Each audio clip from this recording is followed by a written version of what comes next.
Quick revision के अंतर्गत हम लोग जो है 25 नंबर तक के प्रश्नों को देख लिए थे। आगे आज हम लोग 26 नंबर से स्टार्ट करते हैं। सबसे पहले आप लोग चैनल को लाइक, शेयर और सब्सक्राइब अवश्य कर लें।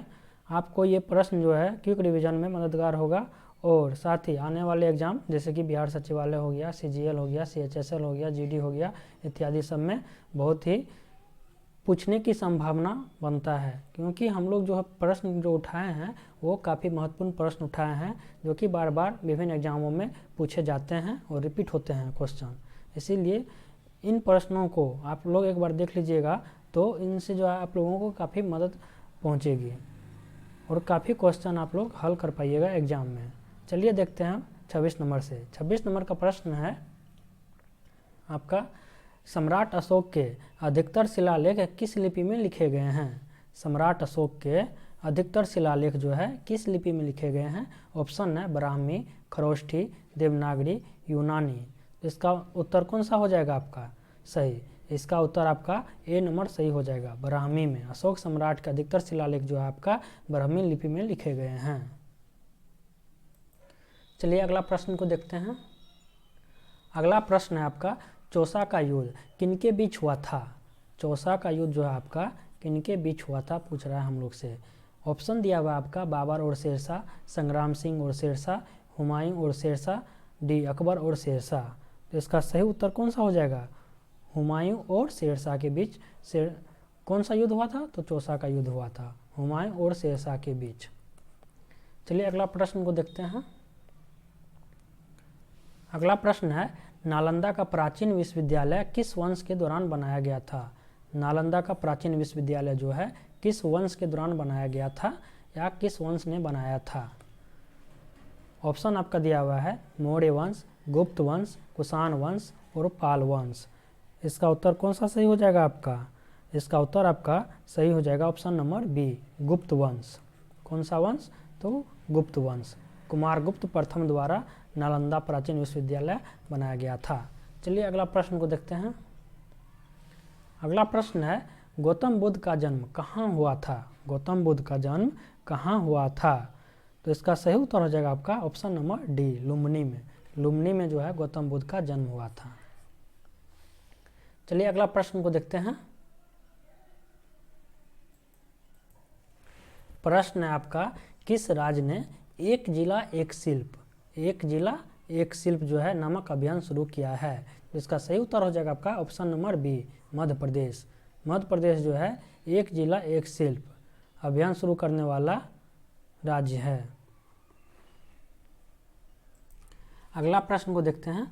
अगला प्रश्न आपका है, निम्नलिखित में से किस नदी पर विश्व के सबसे ऊंचे रेल पुल, विश्व के सबसे ऊंचे रेल पुल का निर्माण किया जा रहा है? किस नदी पर?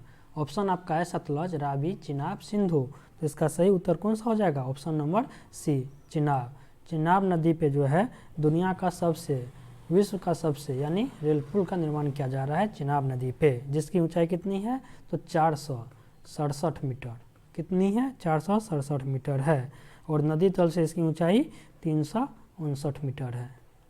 कुल ऊंचाई 467 मीटर और नदी तल से 359 मीटर है इसकी ऊंचाई। चलिए अगला प्रश्न को देखते हैं। अगला प्रश्न आपका है, लोकतंत्र सूचकांक 2021, लोकतंत्र सूचकांक कौन सा 2021 में भारत का विश्व में कौन सा स्थान प्राप्त हुआ है? कौन सा स्थान प्राप्त हुआ है? कौन सा क्रमांक है भारत का लोकतंत्र सूचकांक 2021 में? ऑप्शन आपका है 42वां, 44वां, 46वां, 48वां। इसका कौन सा आंसर सही हो जाएगा? इसका आंसर आपका ऑप्शन नंबर सी सही हो जाएगा, 46वां। लोकतंत्र सूचकांक 2021 में भारत का स्थान जो है आपका 46वां आया है। और पहला स्थान, दूसरा स्थान, तीसरा स्थान किसका है? पहला स्थान आपका नॉर्वे का है, दूसरा स्थान पहला आपका किसका है? तो नॉर्वे का है। दूसरा स्थान किसका है आपका? दूसरा स्थान न्यूजीलैंड का है। और तीसरा स्थान आपका किसका है? फिनलैंड का है।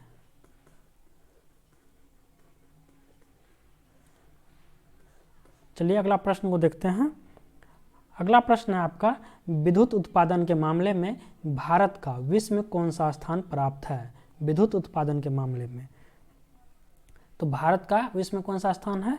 तो ऑप्शन आपका है प्रथम, दूसरा, तीसरा, चौथा। इसका सही उत्तर हो जाएगा आपका ऑप्शन नंबर सी, तीसरा स्थान है। विद्युत उत्पादन के मामले में भारत का विश्व में कौन सा स्थान है? तो तीसरा स्थान है। चलिए अगला प्रश्न को देखते हैं।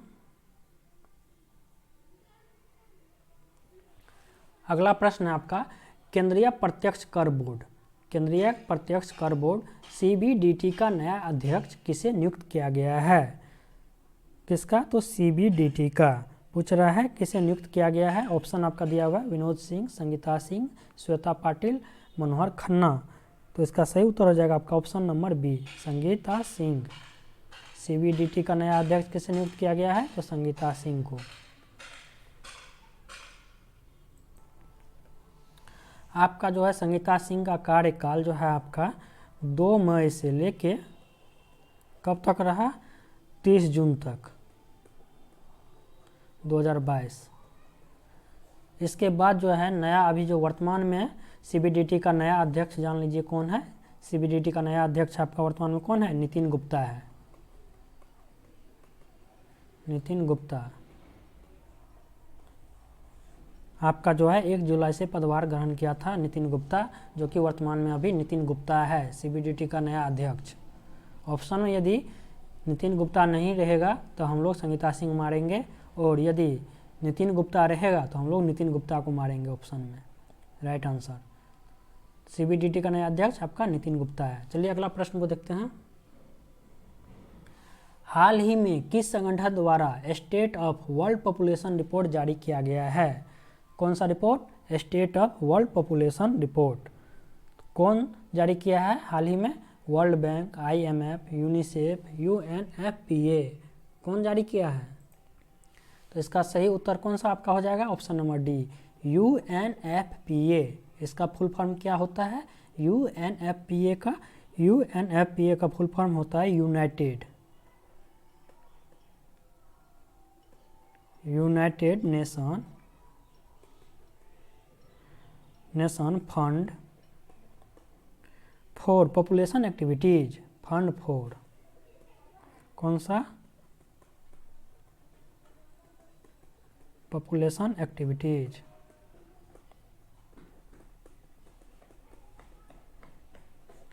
United nation fund for population activities के द्वारा जो है क्या जारी किया गया है? तो state of world population report जारी किया गया है। और इस संगठन का मुख्यालय कहाँ है? तो न्यूयॉर्क में है। कहाँ है? न्यूयॉर्क में है। न्यूयॉर्क में है यूएनएफपीए का मुख्यालय। चलिए अगला प्रश्न को देखते हैं। प्रश्न है क्वांटम सिद्धांत का प्रतिपादन किस वैज्ञानिक ने किया था? क्वांटम सिद्धांत का प्रतिपादन किस वैज्ञानिक ने किया था? तो इसका सही उत्तर कौन सा हो जाएगा आपका? क्वांटम सिद्धांत का प्रतिपादन। इसका सही उत्तर हो जाएगा आपका क्वांटम सिद्धांत का प्रतिपादन मैक्स प्लांक ने किया था। कहाँ का था? वैज्ञानिक जर्मनी का था। डी ब्रोगली जो है आपका कहाँ का है? फ्रांस का है। और ये जो है आपका तरंग यांत्रिक सिद्धांत का प्रतिपादन किया है। तरंग यांत्रिक सिद्धांत का प्रतिपादन डी ब्रोगली ने किया है। और मोसले जो है आपका आधुनिक आवर्त सारणी नियम दिया है। मोसले आधुनिक आवर्त सारणी का नियम दिया है। और हेनरी बेकरवेल जो है आपका क्या किया है? तो रेडियो सक्रियता का खोज किया है हेनरी बेकरवेल। क्वांटम सिद्धांत का प्रतिपादन कौन किया है? तो मैक्स प्लांक किया है। ऑप्शन नंबर ए राइट आंसर है। चलिए अगला प्रश्न को देखते हैं। अगला प्रश्न है एक अर्धचालक में विद्युत चालन होता है। एक अर्धचालक में विद्युत चालन होता है। ऑप्शन आपका है केवल इलेक्ट्रॉन द्वारा, केवल होल द्वारा, इलेक्ट्रॉन और होल दोनों द्वारा, इनमें से कोई नहीं। इसका सही उत्तर आपका हो जाएगा ऑप्शन नंबर सी, इलेक्ट्रॉन और होल दोनों द्वारा। एक अर्धचालक में विद्युत चालन होता है इलेक्ट्रॉन और होल दोनों द्वारा। शुद्ध अर्धचालक में इलेक्ट्रॉन की संख्या तथा होल्स की संख्या समान होती है। चलिए अगला प्रश्न को देखते हैं। अगला प्रश्न आपका है लाइकेन में कवक और शैवाल के मध्य सहजीवी संबंध कहलाता है। कवक और शैवाल के मध्य जो है सहजीवी संबंध क्या कहलाता है? पूछ रहा है हम लोग से। ऑप्शन आपका है सेम्टिलिज्म, कार्टिकोल्स और सेप्रोफिटिज्म, हेलोटिज्म। कौन सा उत्तर आपका सही हो जाएगा इसका, बताइए। ऑप्शन नंबर आपका डी राइट आंसर है, हेलोटिज्म। लाइकेन और कवक को, लाइकेन में कवक और शैवाल के मध्य सजीवी संबंध कहलाता है हेलोटिज्म। हेलोटिज्म आपका लाइकेन और कवक में शैवाल के मध्य सजीवी संबंध कहलाता है। चलिए अगला प्रश्न को देखते हैं। अगला प्रश्न आपका फेडरेशन कप किस खेल से संबंधित है। फेडरेशन कप किस खेल से संबंधित है हम लोग से पूछा गया है। ऑप्शन है आपका football, table tennis, basketball, hockey. इसका सही उत्तर हो जाएगा आपका ऑप्शन नंबर कौन सा सही है आपका, ऑप्शन नंबर ए आपका सही है, फुटबॉल। फेडरेशन कप जो है किससे संबंधित है, तो फुटबॉल से संबंधित है आपका फेडरेशन कप। चलिए अगला प्रश्न को देखते हैं। अगला प्रश्न है आपका पेट्रोलियम उत्पादक देशों का संगठन ओपेक का मुख्यालय कहाँ है। पेट्रोलियम उत्पादक देशों का संगठन जिसको ओपेक नाम से जाना जाता है उसका मुख्यालय कहाँ है। ओपेक का मुख्यालय हम लोग से पूछ रहा है कहाँ है। ऑप्शन आपका जेनेवा, लुसाने, वियना, ब्रुसेल्स। कौन सा सही हो जाएगा आपका, ऑप्शन नंबर सी आपका सही है, वियना। पेट्रोलियम उत्पादक देशों का संगठन ओपेक का मुख्यालय वियना में है। इसका स्थापना कब हुआ था, तो 1960 में हुआ था वियना में, जो कि इसका मुख्यालय है ओपेक का। चलिए अगला प्रश्न को देखते हैं। अगला प्रश्न है आपका 1870 ईस्वी में पूना सार्वजनिक सभा की स्थापना, पूना सार्वजनिक सभा की स्थापना किसने की थी। ऑप्शन है आपका गोपाल कृष्ण गोखले, बाल गंगाधर तिलक, महादेव गोविंद रानाडे, दादा भाई नौरोजी।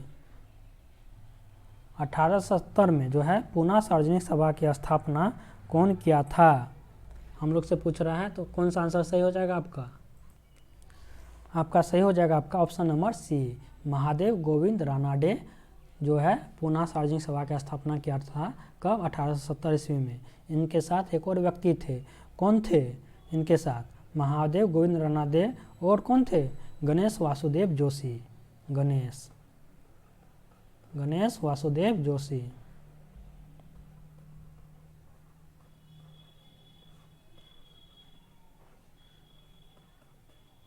दोनों आदमी मिलके कौन कौन, महादेव गोविंद रानाडे और गणेश वासुदेव जोशी मिलके जो है 1870 ईस्वी में पुनः सार्वजनिक सभा की स्थापना किया था।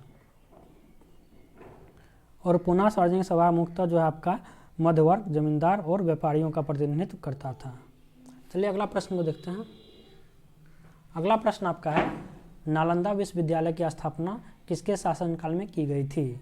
नालंदा विश्वविद्यालय की स्थापना किसके शासनकाल में की गई थी, तो इसका सही उत्तर हो जाएगा आपका कौन सा, ऑप्शन नंबर ए, कुमारगुप्त प्रथम के द्वारा। नालंदा विश्वविद्यालय की स्थापना किसके शासनकाल में की गई थी, तो कुमारगुप्त प्रथम के द्वारा।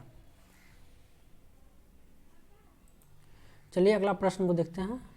अगला प्रश्न आपका है निम्नलिखित में से किसने 1873 ईस्वी में सत्य शोधक समाज की स्थापना की थी। सत्य शोधक समाज की स्थापना 1873 ईस्वी में सत्य शोधक समाज की स्थापना हुआ था, जो कि कौन से व्यक्ति थे इनकी स्थापना करने वाले। ऑप्शन आपका है गोपाल कृष्ण गोखले, ज्योतिबा फुले, शिवनाथ शास्त्री, राजेंद्र प्रसाद। तो ऑप्शन नंबर आपका बी सही है, ज्योतिबा फुले।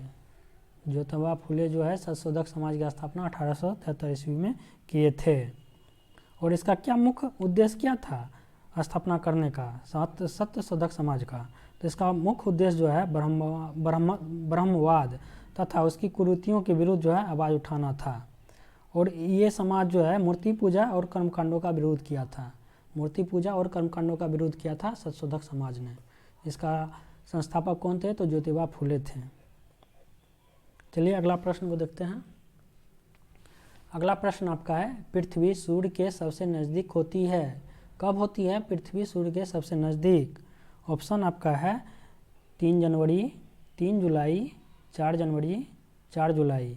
तो इसका सही उत्तर हो जाएगा आपका ऑप्शन नंबर ए, 3 जनवरी को जो है 3 जनवरी को आपका पृथ्वी जो है सूर्य के सबसे निकट होता है। और ऐसे स्थिति को क्या कहते हैं, उपसौर कहते हैं।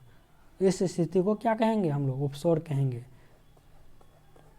और जब अधिकतम दूरी पर होता है तो उसको क्या कहते हैं, अफसोर कहते हैं। और ऐसा कब होता है? 4 जुलाई को। सबसे अधिकतम दूरी पे कब होता है? 4 जुलाई को, और उसको अफसोर कहते हैं। इसको क्या कहते हैं?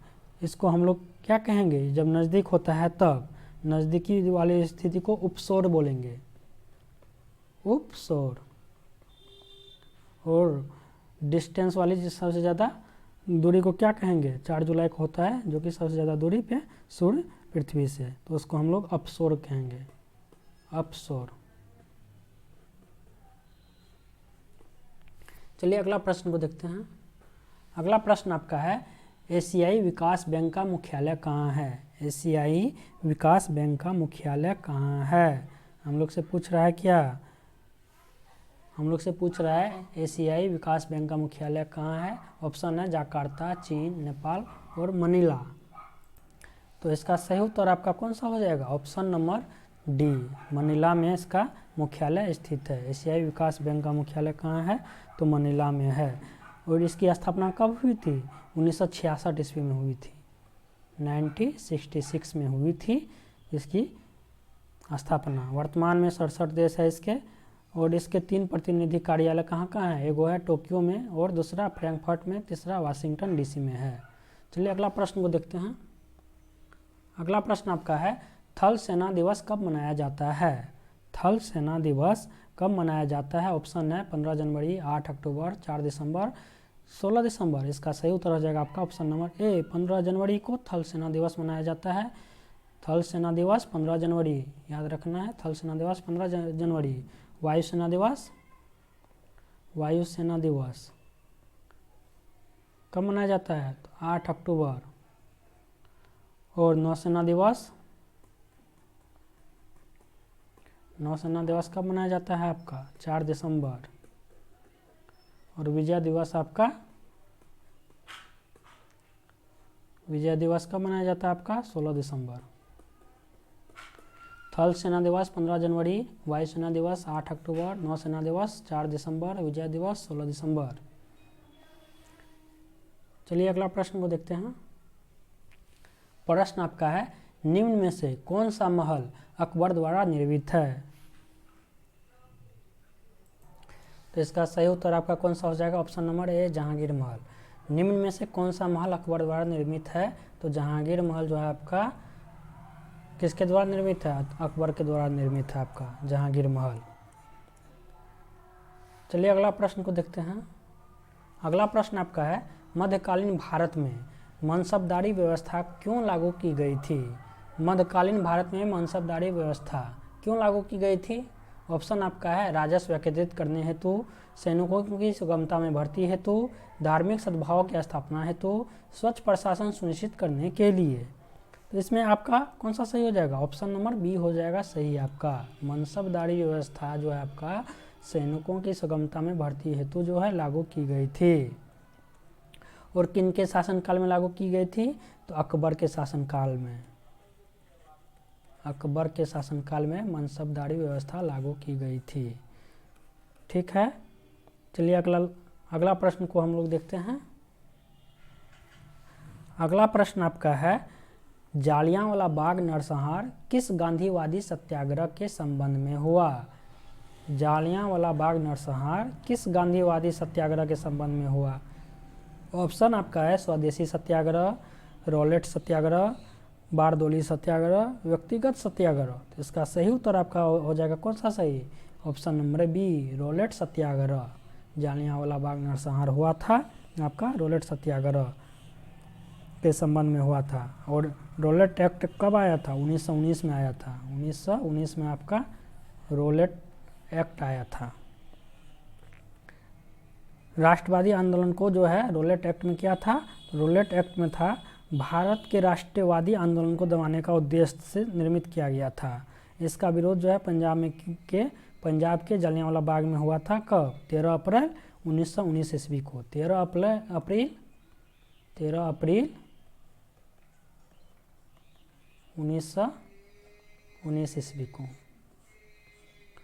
इस सभा का आयोजित किया गया था। और इस पे जो है जनरल डायर ने गोली चलवाई थी। कौन चलवाया था गोली? तो जनरल डायर गोली चलवाई थी, जिससे हजारों लोग जो है शहीद हो गया था। चलिए आगे प्रश्न को देखते हैं। अगला प्रश्न आपका है, महात्मा गांधी ने भारतीय राष्ट्रीय कांग्रेस की अध्यक्षता कब की? महात्मा गांधी ने भारतीय राष्ट्रीय कांग्रेस की अध्यक्षता कब की? ऑप्शन आपका है 1922 ईस्वी, 1924 ईस्वी, 1928 ईस्वी, 1930 ईस्वी। इसका सही उत्तर हो जाएगा आपका ऑप्शन नंबर बी, 1924 ईस्वी में जो है महात्मा गांधी भारतीय राष्ट्रीय कांग्रेस की अध्यक्षता किया था। और इसका वार्षिक सम्मेलन कहाँ हुआ था? बेलगांव कर्नाटक में हुआ था, ये भी याद रखना है। महात्मा गांधी जो अध्यक्ष बने थे, भारतीय राष्ट्रीय कांग्रेस का अध्यक्षता किया था, कहाँ पे आयोजित हुआ था? बेलगांव में हुआ था। बेलगांव कहाँ है? बेलगांव आपका कर्नाटक में है। बेलगांव कर्नाटक में जो है महात्मा गांधी ने अध्यक्षता किया था भारतीय राष्ट्रीय कांग्रेस की। कब? 1924 ईस्वी में। चलिए अगला प्रश्न को देखते हैं। अगला प्रश्न आपका है, 1929 ईस्वी में खुदाई खिदमतगार को किसने संगठित किया? खुदाई खिदमतगार को किसने संगठित किया? कब? 1929 ईस्वी में। 1929 ईस्वी में खुदाई खिदमतगार को किसने संगठित किया? ऑप्शन आपका है खान अब्दुल गफ्फर खान, अली बंधु, सैयद बंधु, मौलाना अबुल कलाम आज़ाद। तो इसका सही उत्तर हो जाएगा आपका option number A, Khan Abdul Gaffar Khan. 1929 ईस्वी में जो है खुदाई खिदमतगार किसके द्वारा चलाया गया था? तो अब्दुल गफ्फर खान के द्वारा चलाया गया था, जो कि भारतीय राष्ट्रीय कांग्रेस के समर्थन प्राप्त था। और इसको जो है लाल कुर्ती आंदोलन के नाम से भी जाना जाता है। और यह ब्रिटिश शासन के विरुद्ध एक अहिंसक आंदोलन था। लाल कुर्ती आंदोलन के नाम से भी इसको जाना जाता है, खुदाई खिदमतगार को। चलिए अगला प्रश्न को देखते हैं। अगला प्रश्न आपका है, लिखित संविधान का प्रारंभ किस देश में हुआ? लिखित संविधान का प्रारंभ किस देश में हुआ? तो अमेरिका में हुआ। ऑप्शन नंबर बी आपका राइट आंसर है। चलिए अगला प्रश्न को देखते हैं। अगला प्रश्न आपका है, लोक लेखा समिति अपनी रिपोर्ट किसे प्रस्तुत करती है? लोक लेखा समिति जो है अपनी रिपोर्ट किसे प्रस्तुत करती है? ऑप्शन आपका है नियंत्रक एवं महालेखा परीक्षक को, लोकसभा स्पीकर को, और संसदीय मामले के मंत्री को, भारत के राष्ट्रपति को। तो इसका सही उत्तर हो जाएगा आपका ऑप्शन नंबर बी, लोकसभा के स्पीकर को। लोक लेखा समिति अपनी रिपोर्ट किसको प्रस्तुत करती है? तो लोकसभा के स्पीकर को। और लोक लेखा समिति को प्रकलन समिति की जिरवावहन के रूप में भी जाना जाता है। चलिए अगला प्रश्न को देखते हैं। अगला प्रश्न है, निम्नलिखित में से किस अनुच्छेद के तहत भारत के राष्ट्रपति द्वारा राष्ट्रीय आपातकाल की घोषणा की जा सकती है? कि निम्नलिखित में से किस अनुच्छेद के तहत जो है राष्ट्रपति के द्वारा राष्ट्रीय आपातकाल की घोषणा की जा सकती है? ऑप्शन आपका है अनुच्छेद 350, अनुच्छेद 352, अनुच्छेद 356, अनुच्छेद 360। तो इसका सही उत्तर हो जाएगा आपका ऑप्शन नंबर बी, अनुच्छेद 352 के तहत जो है भारत के राष्ट्रपति द्वारा राष्ट्रीय आपातकाल की घोषणा की जा सकती है। और अनुच्छेद 356 के तहत क्या होता है? राज्यों में राष्ट्रपति शासन। 356 के तहत राज्यों में राष्ट्रपति शासन लागू होता है। और 360 के तहत जो है क्या होता है? देश में वित्तीय आपात की घोषणा की जाती है। 360 के तहत, अनुच्छेद 360 के तहत देश में वित्तीय आपात की घोषणा की जा सकती है। चलिए अगला प्रश्न को देखते हैं। अगला प्रश्न आपका है, बिहार बजट 2021-22 के अनुसार राज्य का राजकोषीय घाटा कितना प्रतिशत रहा? पूछ रहा है बिहार बजट 2021-22 के अनुसार राज्य का राजकोषीय घाटा कितना प्रतिशत रहा? ऑप्शन आपका है 2.15%, 2.25%, 2.97%, 2.43%। तो इसका सही उत्तर आपका हो जाएगा ऑप्शन नंबर सी, 2.97%। चलिए अगला प्रश्न को देखते हैं। अगला प्रश्न है, आत्मनिर्भर बिहार के 7 निश्चय 2 में कौन सी योजना शामिल नहीं है? 7 निश्चय दूसरा में कौन सी योजना शामिल जो है नहीं है, पूछ रहा है। तो इसका ऑप्शन क्या क्या दिया हुआ है? युवा शक्ति, बिहार की प्रगति, सशक्त महिला, सक्षम महिला, आरक्षित रोजगार, महिलाओं का अधिकार, स्वच्छ शहर, विकसित शहर। तो इसका सही उत्तर कौन सा हो जाएगा? ऑप्शन नंबर सी, आरक्षित रोजगार, महिलाओं का अधिकार। ये जो है 7 निश्चय 2 में शामिल नहीं है। और 7 निश्चय में कौन कौन शामिल है? युवा शक्ति, बिहार की प्रगति, सशक्त महिला, सक्षम महिला, हर खेत तक सिंचाई का पानी पहुंचाना, स्वच्छ गांव समृद्ध गांव, स्वच्छ शहर, विकसित शहर, सुलभ संपर्कता, सबके लिए अतिरिक्त स्वास्थ्य सुविधा। चलिए अगला प्रश्न को देखते हैं। अगला प्रश्न आपका है 2022 में 48वें G7 शिखर सम्मेलन का आयोजन किस देश में किया जाएगा। 2022 में 48वें G7 शिखर सम्मेलन का आयोजन किस देश में किया जाएगा पूछ रहा है। तो इसका ऑप्शन कौन कौन है? फ्रांस है, संयुक्त राज्य अमेरिका है, जर्मनी है, यूनाइटेड किंगडम है। तो इसका सही उत्तर हो जाएगा ऑप्शन नंबर सी, जर्मनी में। 2022 G7 का 48वें शिखर सम्मेलन कहाँ आयोजित होगा? तो जर्मनी में होगा। और इसकी अध्यक्षता कौन करेगा? G7 शिखर सम्मेलन जो है 47वें शिखर सम्मेलन का अध्यक्षता कौन किया था? यूनाइटेड किंगडम किया था। और इसमें G7 में कौन कौन सा देश आते हैं? कनाडा आता है, France, Germany, Italy, Japan, United kingdom और संयुक्त राज्य अमेरिका। अगला प्रश्न को देखते हैं। अगला प्रश्न आपका है राष्ट्रीय बालिका दिवस के अवसर पर 20 वर्षीय सृष्टि गोस्वामी एक दिन के लिए किस राज्य की मुख्यमंत्री बनी? ऑप्शन है हरियाणा, असम, उत्तराखंड, आंध्र प्रदेश। इसका सही उत्तर कौन सा हो जाएगा? Option number C, Uttarakhand. कौन सा सही है इसका? ऑप्शन नंबर सी, उत्तराखंड इसका सही उत्तर है। आपका जो है एक दिन के लिए मुख्यमंत्री बनी थी सृष्टि गोस्वामी, और रहने वाली कहाँ की है? उत्तराखंड की, हरिद्वार की। और बालिका दिवस कब मनाया जाता है आपका? प्रत्येक वर्ष आपका कब मनाया जाता है? 24 जनवरी को आपका बालिका दिवस मनाया जाता है। 24 जनवरी को, प्रत्येक वर्ष के 24 जनवरी को बालिका दिवस मनाया जाता है। चलिए अगला प्रश्न को देखते हैं। अगला प्रश्न आपका है अक्षय ऊर्जा के उत्पादन में भारत का विश्व में कौन सा स्थान है? अक्षय ऊर्जा, नवीकरणीय ऊर्जा जिसको कहते हैं हम लोग, के उत्पादन में भारत का विश्व में कौन सा स्थान है? तो इसमें आपका ऑप्शन नंबर कौन सा सही है हो जाएगा? ऑप्शन नंबर डी, 5वां स्थान है। कौन सा? तो 5वां स्थान है भारत में, भारत का विश्व में। अगला प्रश्न आपका है बिहार का पहला खेल विश्वविद्यालय कहाँ बनाया जाएगा? ऑप्शन है पटना, भागलपुर, राजगीर और मुजफ्फरपुर। इसका सही उत्तर हो जाएगा option number C, Rajgir. Rajgir में जो है बिहार का पहला खेल विश्वविद्यालय बनाया जाएगा। अगला प्रश्न आपका है निम्नलिखित में से किस खिलाड़ी ने टाटा IPL 2022 में पर्पल कैप का खिताब जीता? तो पर्पल कैप का खिताब कौन जीता था? तो यजुवेंद्र चहल ने जीता था, जो कि 27 विकेट लिया था। टाटा IPL 2022 में 27 विकेट लिया था, सर्वाधिक विकेट लिया था यजुवेंद्र चहल। और कौन सा टाटा IPL 2022 का खिताब कौन जीता था? तो गुजरात टाइटंस जीता था। वीडियो अच्छा लगे तो लाइक, शेयर और सब्सक्राइब अवश्य करें। इसी तरह आप लोग क्विक रिवीजन करने के लिए इस चैनल को सब्सक्राइब कीजिए। धन्यवाद। आज के लिए यहीं पे हम लोग क्लास को ख़त्म करते हैं। आगे हम लोग देखेंगे इससे आगे, अगले दिन हम लोग इससे आगे देखेंगे। Thank you.